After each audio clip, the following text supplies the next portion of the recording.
ഞാൻ നടന്നിവിടെ ഒരു വില്ലേജിലെത്തി. ഇവിടുത്തെ കാഴ്ചകൾ കാണിക്കാം. എന്ത് മനോഹരമായ വീടുകൾ, എന്ത് വൃത്തി.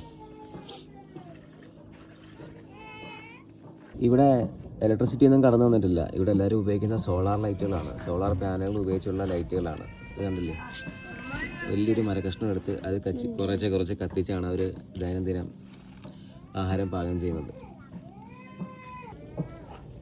ഒരു കുടുംബത്തിന് ഉള്ളിൽ മതിൽക്കെട്ടുകളോ വേലികളോ ഇല്ല.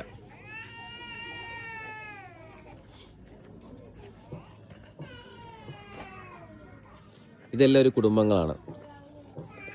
ഒരു കുടുംബത്തിൽപ്പെട്ട അവരുടെ സ്വന്തക്കാർ താമസിക്കുന്ന ഒരു ഏരിയ. അതിനുള്ളിൽ വെറുതെ മതിൽക്കെട്ടുകളോ വേലികളോ കാര്യങ്ങളൊന്നുമില്ല. അടുത്ത കുടുംബത്തിന് അതിർത്തി തിരിച്ച് അവർ സെപ്പറേറ്റ് ആയിട്ട് അടുത്ത ഏരിയയിൽ താമസിക്കുന്നു. എന്ത് വൃത്തിയാണല്ലേ കാണുന്നതൊക്കെ. അവരെന്താ ഉണ്ടാക്കുന്നതെന്ന് നോക്കാം. ഇവിടെയൊക്കെ ഓക്കെ മേഡം സാക്കുവാ ito di ba sa kuha ka pima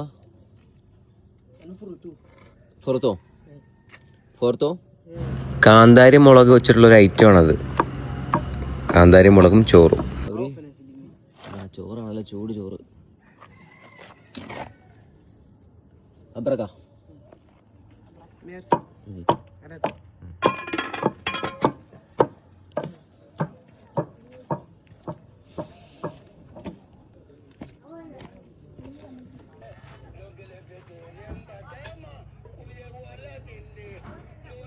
ഈ വീടുകളുടെയൊക്കെ നിർമ്മാണ രീതി ഒന്ന് എടുത്തു പറയേണ്ടതാണ്.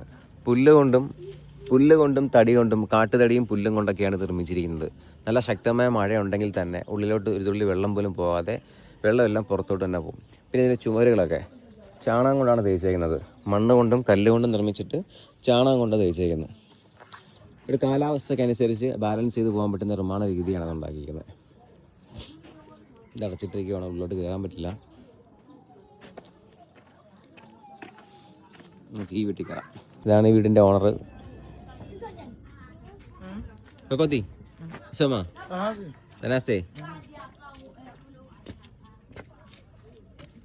ഇതാണ് വീടിൻ്റെ ഉൾക്കാഴ്ചകൾ. ഒരു കട്ടില്, ഒരു പെട്ടി ഇരിപ്പുണ്ട്, ഒരു അലമാരുണ്ട്. നല്ല വിശാലമായ സ്ഥലമാണ്. ഉള്ളിലേക്ക് കയറുമ്പോൾ നല്ല തണുപ്പാണ് അനുഭവപ്പെടുന്നത്. ഒരു നാച്ചുറൽ AC പോലെ പ്രവർത്തിക്കുന്ന വീട്. ഞാൻ സ്ഥിരമായി ഇവരുടെ കയ്യിൽ നിന്നാണ് തേങ്ങ മേടിക്കുന്നത്. തേങ്ങ കച്ചവടം ചെയ്യുന്നവരെ കൊക്കോത്തി എന്നാണ് വിളിക്കുന്നത്.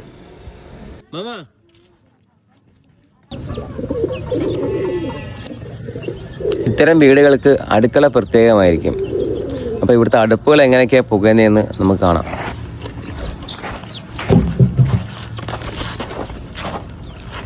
വലിയൊരു മരക്കഷ്ണം, വലിയ 2-3 മരക്കഷ്ണം ഒരുമിച്ചിട്ട് കത്തിക്കും. അത് ആവശ്യാനുസരണം അന്നത്തെ പാകത്തിന് ശേഷം അത് കെടുത്തി പിറ്റേ ദിവസം അത് ഉപയോഗിക്കും. ഇങ്ങനെയാണ് ഇവിടുത്തെ രീതി. ഇങ്ങനെ ഉപയോഗിക്കുന്നതുകൊണ്ട് 2 ഗുണങ്ങളുണ്ട്. ഇത് 2 വട്ടം നമുക്ക് ഉപയോഗിക്കാം. അതായത് ഒരു വട്ടം ഇത് കത്തിക്കൊണ്ടിരിക്കുമ്പോൾ തന്നെ നമുക്ക് പാകം ചെയ്യുകയും ഇത് കത്തിക്കരിഞ്ഞതിന് ശേഷമുള്ള കരി ഉപയോഗിച്ച് നമുക്ക് പിന്നീട് പാകം ചെയ്യാൻ പറ്റുന്നു.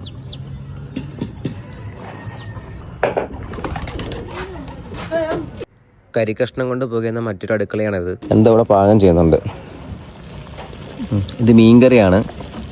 ഞാൻ ഇവിടുത്തെ ലോക്കൽ ഫുഡ് കഴിക്കാറുണ്ട്. എനിക്ക് ഇവിടുത്തെ ലോക്കൽ ഫുഡ് എല്ലാം ഇഷ്ടമല്ല, എന്നാലും ഇത്തരം മീൻകറികളൊക്കെ ഇഷ്ടമാണ്.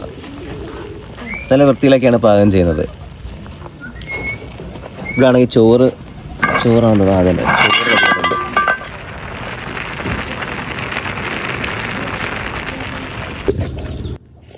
കുഞ്ഞുങ്ങളുടെ മുടിയിൽ ഇത്തരത്തിലുള്ള മുത്തുമണികൾ അലങ്കരിക്കുന്നത് ഇവിടുത്തുകാർക്ക് വളരെ ഇഷ്ടമുള്ള കാര്യമാണ്. പ്രാവുണ്ട്, കോഴിയുണ്ട്, ആടുണ്ട്, പശുവുണ്ട്.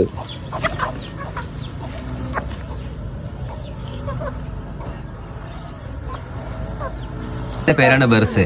ഗ്രാമപ്രദേശങ്ങളിലെ മനുഷ്യർ പല്ല് തേക്കാൻ വേണ്ടി ഉപയോഗിക്കുന്ന ഒരു വൃക്ഷത്തിന്റെ ശിഖരമാണത്. ഇത്തരം ചെറിയ കമ്പുകൾ കൊണ്ടാണ് ഇവര് പല്ല് തേക്കുന്നത്. അതുകൊണ്ട് തന്നെ ആയിരിക്കും ഇവരുടെ പല്ലുകൾ എപ്പോഴും ക്ലീൻ ആൻഡ് വൈറ്റ് ആയിരിക്കും.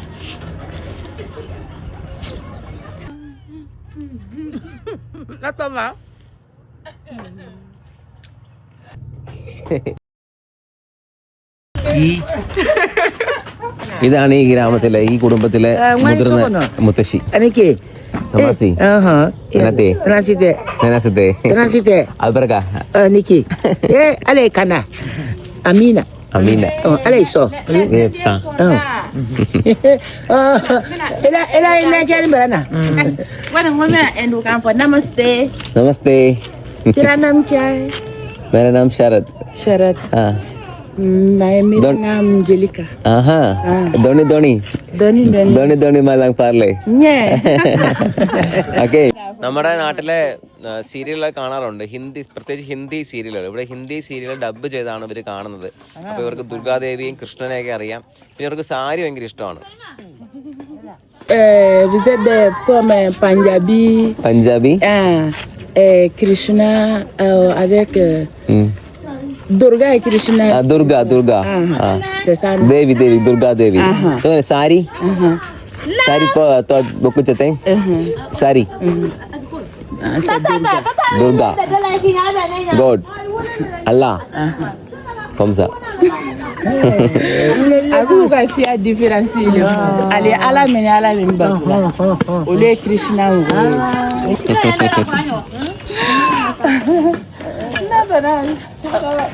കൊള്ളാല്ലേ വീടും പരിസരമൊക്കെ? എന്ത് സമാധാനമായിട്ട് അവർ ജീവിക്കുന്നത് ഇവിടെ. അസുഖയില്ല, കുശുമ്പില്ല, ഒന്നിനെയും പറ്റി ആലോചിച്ച് വിഷമിക്കുന്നില്ല. സന്തോഷമായ ജീവിതം. ഇത് കാണുമ്പോൾ നമുക്ക് കുറവായിട്ട് തോന്നും, നമുക്കിതൊക്കെ ഒരു കുറവായിട്ട് തോന്നും. പക്ഷെ ഇവർക്ക് ഇത് തന്നെ അധികമാണ്. ഇന്നത്തെ സന്തോഷത്തോടെ ജീവിക്കുന്നുണ്ട്. അത് ഞാൻ മനസ്സിലാക്കിയ കാര്യമാണ്.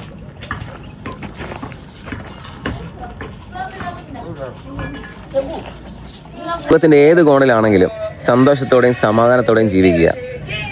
നമുക്കുള്ളതൊന്നും മറ്റുള്ളവർക്ക് ഇല്ല എന്ന് നമ്മൾ തിരിച്ചറിയുക. മനസ്സിലായില്ലേ? ഉള്ളത് കൊണ്ട് തൃപ്തിപ്പെടുക, ഉള്ളത് കൊണ്ട് സന്തോഷമായി ജീവിക്കുക.